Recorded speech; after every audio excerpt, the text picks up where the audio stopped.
Bonsoir, chers amis, chers internautes, ceux qui nous écoutent, soit en Haïti ou à l'étranger. Je suis content encore une fois d'entrer chez vous, dans vos bureaux, dans la chambre. Je suis content que nous soyons tous réunis autour de cette table spirituelle pour que nous puissions prier et méditer ensemble sur la parole de Dieu. Ici avec vous, comme toujours, votre frère, votre serviteur, Pasteur Fortuné Lenaire Junior pour vous servir. Et aujourd'hui, on est le 7 janvier 2026. C'est encore une grâce, c'est une bénédiction, le fait que Dieu nous garde encore et toujours, le fait que nous avons tous la vie en Jésus-Christ. Aujourd'hui encore, comme il est pour cette année, nous avons un thème vraiment spécial qui c'est « Vivons à la lumière de la gloire de Dieu ».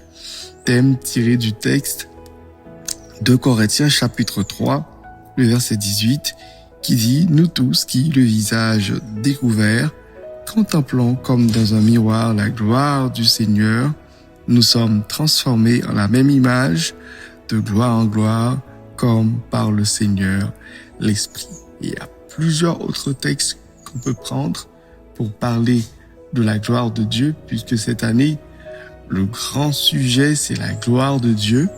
En fait, pendant que nous allons prier, nous avons défini ça ensemble pendant toute l'année, qui c'est « Vivons à la lumière de la gloire de Dieu ».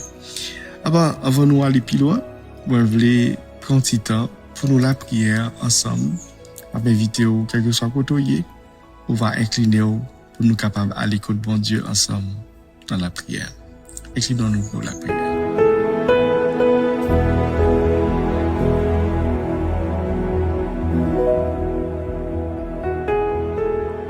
Père Saint, au nom de Jésus de Nazareth, encore une fois, aujourd'hui, on est venu vers toi et on est tous assis à la place qu'il faut ensemble. On est tous réunis autour de cette table spirituelle pour non seulement prier, mais méditer sur ta parole. Nous savons que nous ne sommes pas parfaits, c'est la raison pour laquelle que nous sommes tous réunis avec un sentiment, avec un cœur de repentance. Nous te demandons pardon pour nos multiples fautes commises, nos transgressions. C'est pour cette raison que nous sommes tous réunis encore aujourd'hui devant ta face, devant ta majesté. Nous savons que nous ne sommes pas parfaits et nous t'en prions, Père, dans le nom de Jésus-Christ, comme tu as fait à Isaïe lorsque tu lui as appelé pour porter ta parole. Tu as poussé un de tes séraphins à venir avec une pierre ardente pour poser sur ses lèvres et ainsi il était pur pour pouvoir partager tes paroles. Il était apte à faire la mission. C'est pour cela que nous venons vers toi. Nous allons parler pour toi. Il y a des gens qui vont nous écouter. Il y a des gens qui sont déjà assis autour de la table. Ils vont ensemble méditer avec nous. Mais nous ne pouvons pas faire tout cela si ta présence n'est pas en nous, si le péché reste et demeure dans nos cœurs. Pour cela, Père, nous te demandons, fais-nous grâce, aide-nous à mieux porter ta parole afin que les gens puissent comprendre et leur vie vont être transformées, régénérées par l'avancement de ton royaume. Sois avec nous, c'est notre prière, au nom de Jésus-Christ, qui vit et qui règne au siècle des siècles. Amen. Amen. Et Amen.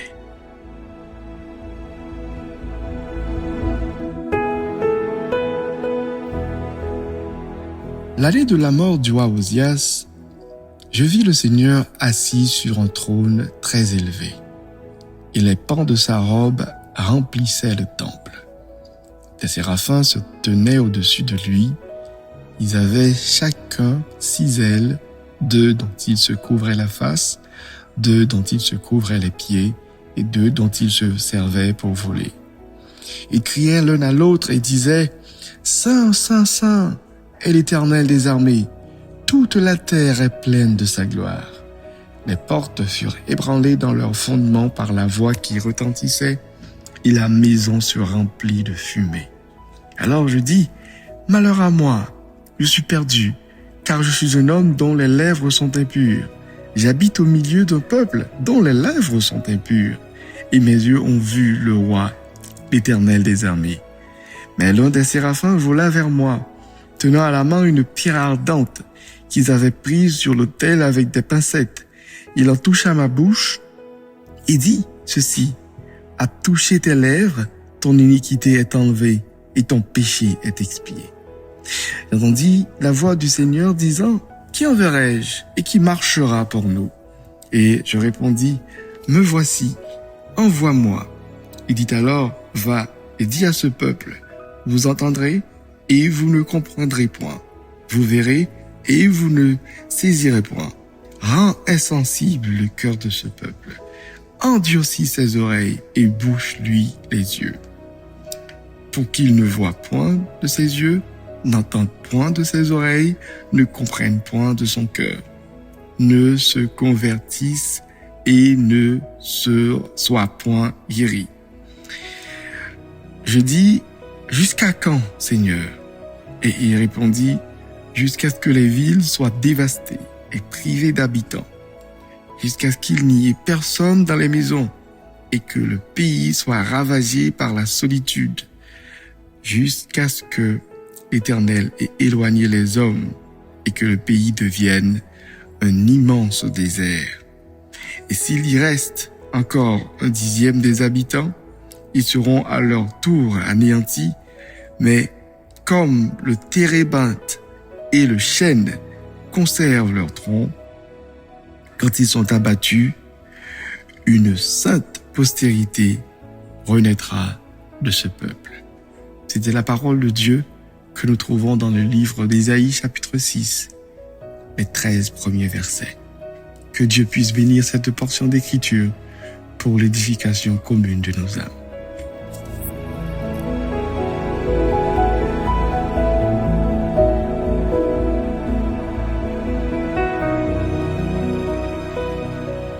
Frère Samuel, nous retournons fois ça pour nous capables de méditer sur la parole de Dieu. Nous avons fait lecture déjà dans Ésaïe chapitre 6 et nous lisons 13 premiers versets. Là maintenant, il revient à nous de parler non seulement de l'auteur du livre et du passage que nous venons de lire. Tout d'abord, commençons par l'auteur qui est Ésaïe. On dit que le nom de ce premier livre prophétique, Ésaïe, signifie l'Éternel est salut. Ce livre affirme que le Seigneur Dieu d'Israël redonne à son peuple l'espoir et la vie. Ce livre, le livre d'Ésaïe, il contribue grandement à beaucoup de prophéties accomplies dans le Nouveau Testament. Et c'est justement pour cela que le livre d'Ésaïe fut appelé la Bible en miniature. D'ailleurs, le livre contient 66 chapitres et la Bible, pour sa part, contient 66 livres. Même s'il y a pas mal d'érudits, pas mal de théologiens qui nous disent que, selon quelques hypothèses, que le livre aurait été rédigé par 2 ou plusieurs auteurs. Ce sont les paroles de nombreux érudits qui refusent d'attribuer les chapitres 40 à 66 au prophète Ésaïe. Pour eux, Ésaïe n'a pas tout écrit. Ils disent que Ésaïe a écrit seulement les 39 premiers chapitres du livre, mais du chapitre 40 au chapitre 60, disons mieux 66, Ésaïe n'a pas écrit cette partie-là. Bon, il y a pas mal de thèses qu'ils ont approchées pour expliquer ce qu'ils disent, mais nous, on s'en tient à cela. On lit encore que le livre d'Ésaïe, c'est un livre que les théologiens appellent le 5e évangile, ou on l'appelle le prophète évangélique. Bon, c'est justement en raison de ces nombreuses allusions qui annoncent le Messie à travers ces ses écrits dans le livre d'Ésaïe. Bon, arrêtons maintenant de parler d'Ésaïe. Entrons maintenant dans le vif du sujet, dans le chapitre que nous venons de lire, en Ésaïe chapitre 6, les 13 premiers versets. On nous dit que dans le verset premier, c'est justement dans l'année de la mort du roi Osias que Ésaïe eut une vision où il vit le Seigneur assis sur un trône très élevé et les pans de sa robe remplissaient le temple. Là, nous voyons que le prophète est en train de contempler quelque chose dans une vision.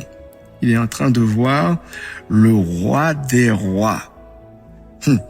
Et ce roi des rois mentionné dans ce livre n'est autre que Jésus-Christ.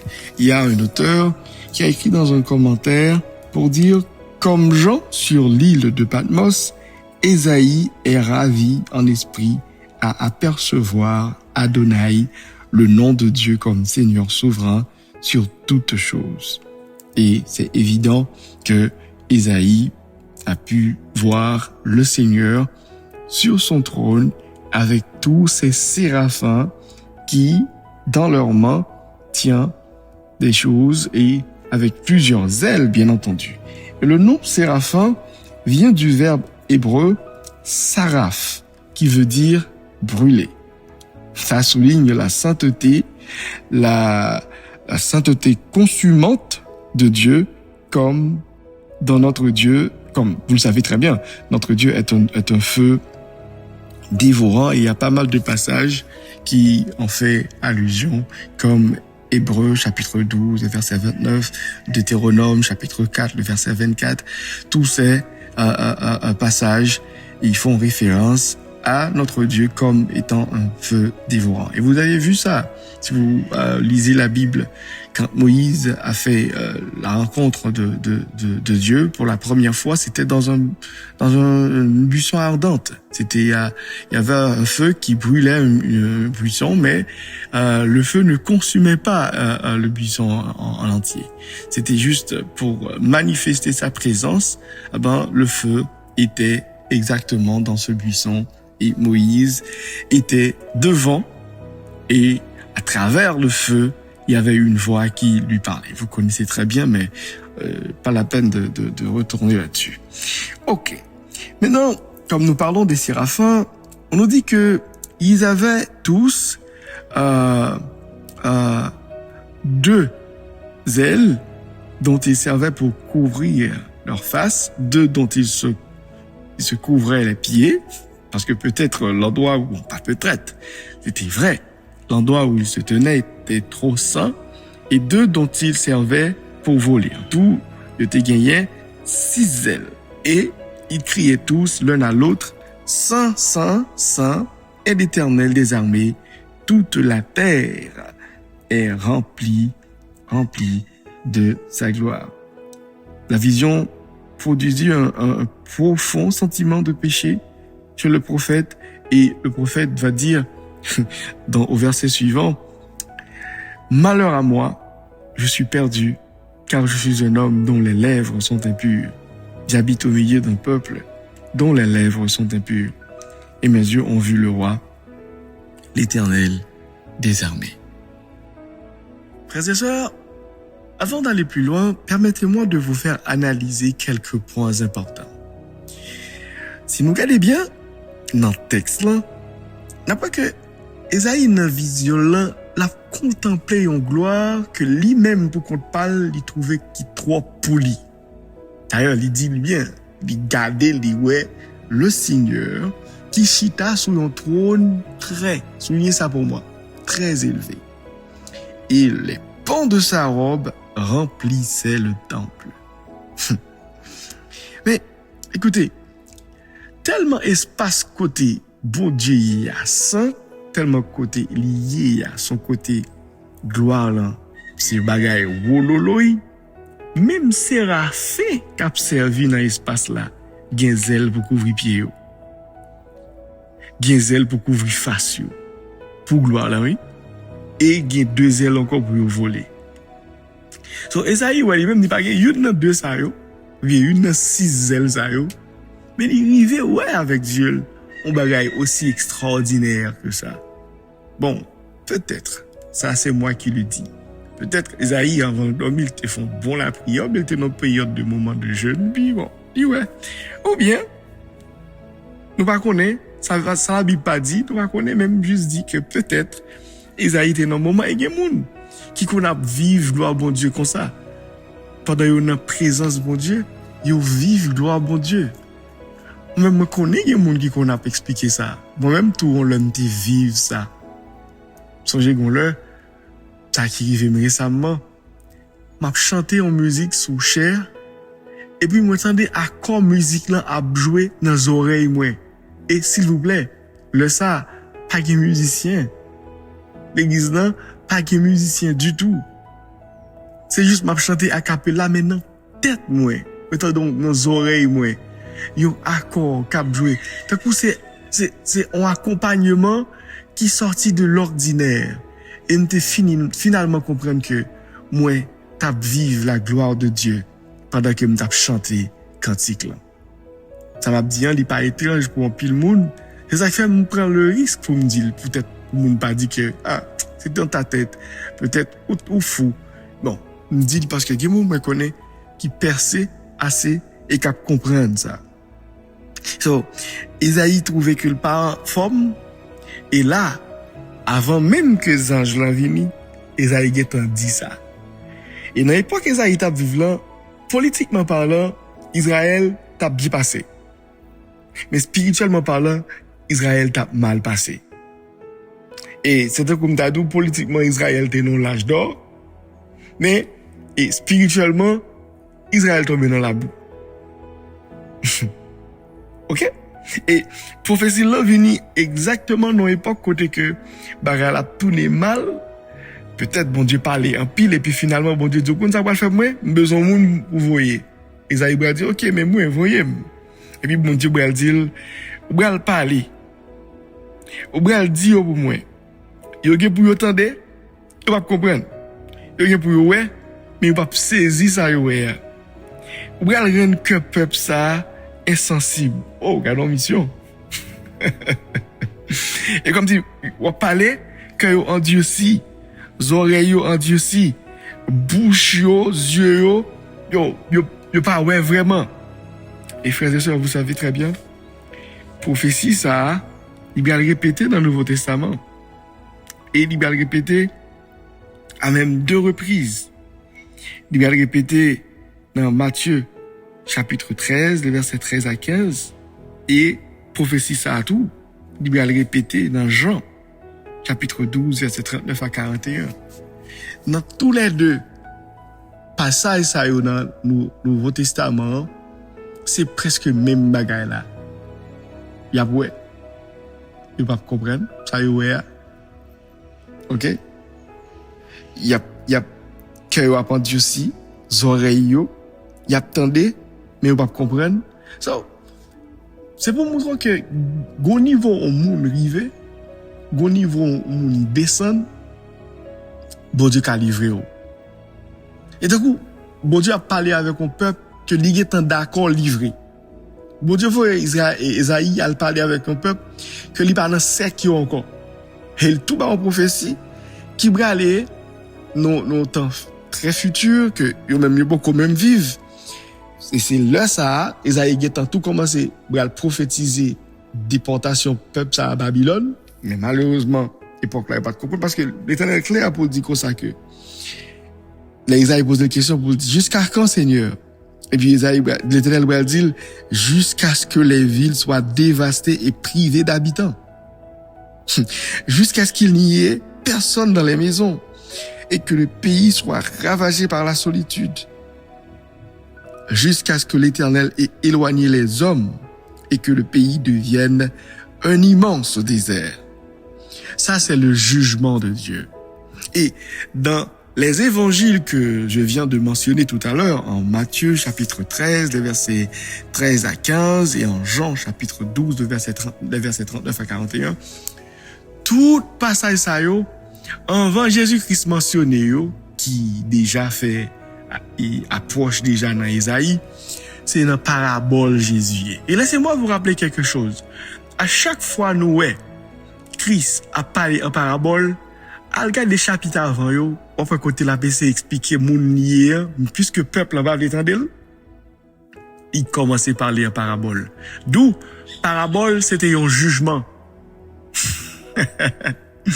Dans le Nouveau Testament, Jésus-Christ parlait en parabole, c'est un jugement lié pour le peuple là. Ça veut dire peuple attendait, mais on va comprendre.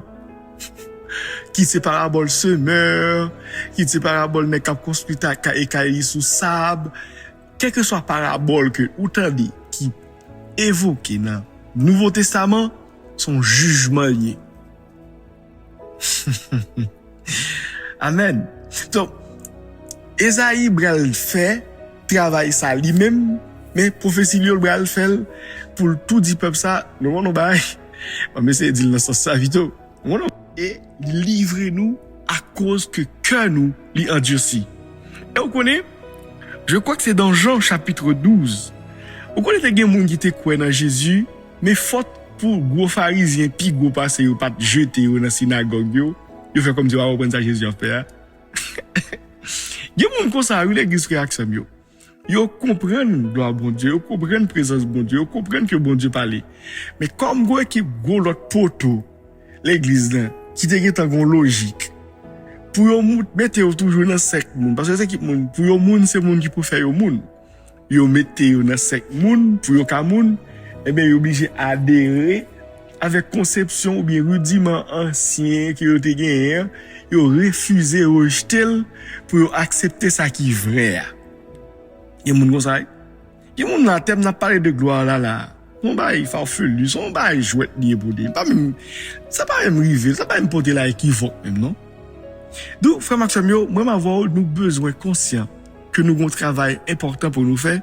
Et Esaïe te un travail comme ça, et c'est ton mission qui était droite, qui était vraiment, et d'un coup, l'Éternel tout mandaté, il bal feuille de route. Non, ça, bon Dieu dit là, une feuille de route. Ouais. Une feuille de route. Quand il dit, ou bral rendre insensible le cœur de ce peuple. D'où voilà ta mission, Esaïe. Et, même si, je termine avec ça, même si, l'Éternel a frappé peuple à jugement, dit toujours quitter une porte d'ouverture. Et ça a commencé depuis dans Genèse. Côté bon Dieu, fin traiter qu'à serpent, il traiter qu'à femme, on ne jeune pas yo, mais l'homme jeune pas et à cause de l'homme la terre, il maudit tout. Ah ben, l'Éternel va quitter une porte de sortie. Pour dire, et porte de sortie ça, que l'Éternel va quitter, c'est dans verset 15 dans chapitre 3 dans Genèse, il va dire, je mettrai inimité entre toi et la femme, entre ta postérité et sa postérité, celle-ci t'écrasera la tête et tu lui blesseras le talon. Voyez, frère Axomio, comme dit nous ça. Même le bon Dieu t'a sévère avec un monde, l'a jugé, l'a calé, mais l'a quitté aux portes d'ouverture. Et n'a pas Esaïe, porte d'ouverture que le Seigneur va quitter.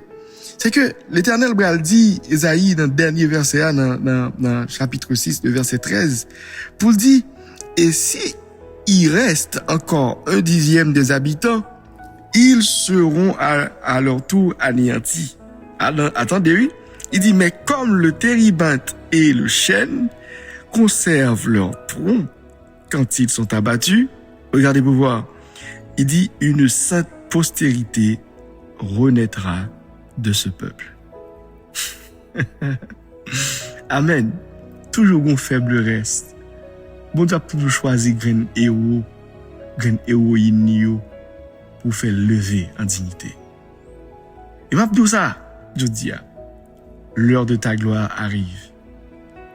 Vivons à la lumière de la gloire de Dieu. On me dit encore, l'heure de ta gloire, il est arrivé. Alors vivons ensemble à la lumière de la gloire de Dieu. Allons prier le Seigneur ensemble.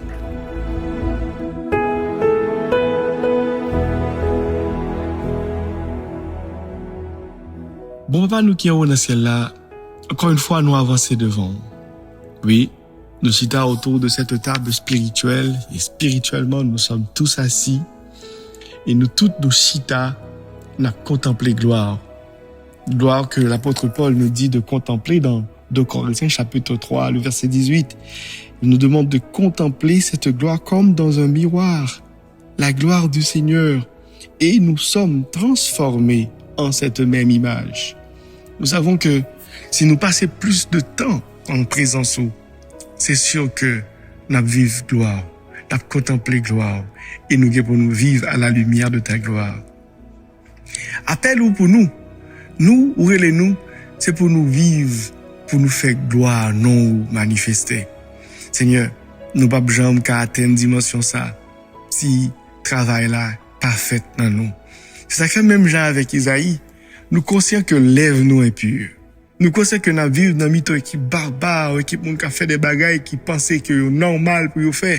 On peuple qui impur, comme disait Isaïe.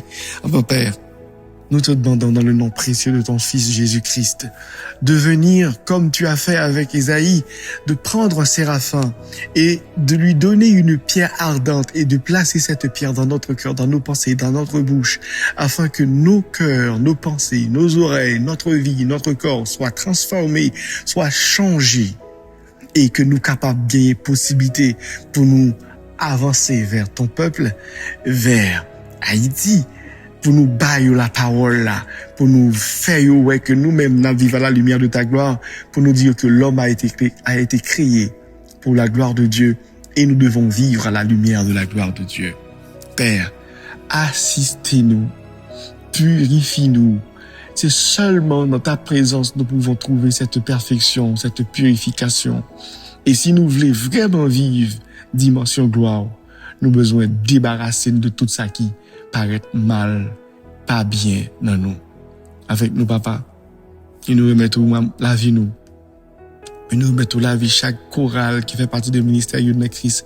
Nous remettons chaque auditeur, chaque auditrice, chaque monde qui a écouté nous à travers les réseaux sociaux, avec YouTube. Tout le monde qui a entendu ou bien qui partage le lien ça, c'est pour prier ça entre la caillou. Et puis pour gloire la manifester. Et à travers le Nouveau Testament, nous à travers plusieurs livres, côté que chaque côté gloire ça débarqué, un changement radical qui fait. Chaque côté gloire ça débarqué, moun qui était malade yo guéri. Chaque côté gloire ça débarqué, moun qui était usurpateur yo traité. Nous ça pour Zaché, nous Lazare levé, nous Fijaïus dans levé, nous des bagailles impossibles vine possible juste parce que la gloire de Dieu entrait. Père, nous venons, Seigneur Dieu, avec la vie nous, que la gloire brille dans tout ça l'a fait et que gloire ça le lit entrer. Il va transformer vie nous, famille nous, maison nous, projet nous, budget nous, activité nous, c'est pour gloire là manifester et que tout le monde là paraît plus ouais la gloire qui a brillé dans le visage nous dans le nom de Jésus de Nazareth. C'est notre prière avec nous Père. Au nom de Jésus. Au nom de Jésus. Au nom de Jésus. Avec nous Père. Que ta gloire brille dans notre vie. Amen. Amen. Au nom de Jésus. Merci pour ta présence. Merci Seigneur Dieu, parce que tu nous parles en ce moment. Merci. Merci. Amen. Amen. À toi soit la gloire, l'honneur, la puissance, la magnificence dans tous les siècles des siècles. Au nom de Jésus. Au nom de Jésus.